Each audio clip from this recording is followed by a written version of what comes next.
তোমাদের অগণিত ছেলেকে তোমাদের মা বাবা সবাই ভুলে গেছে। তোমরা মা বাবার ঘরেই ঘুমাও, কিন্তু তোমাদের মা বাবাও আর ডাকে না।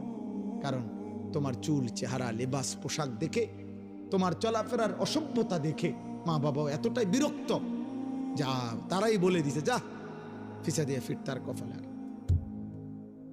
তার পথে সে চলুক, ওই তো না তারে দিয়া। কাঁদে অনেকে, হুজুর চেষ্টা করছি, ওই তো না। আজকে একজন আমারে বলছে, হুজুর আমি 2টা বছর আপন সন্তানের কাছে কত কান্দা কাঁদছি, আল্লাহর একটা সেজদা দিতে দেয় না।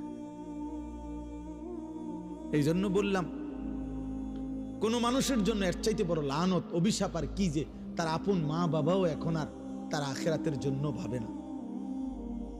বিষয়টা চিন্তা করে দেয়। আপন বাবা মা ছেড়ে দিছে, যা পরে দিয়ে আর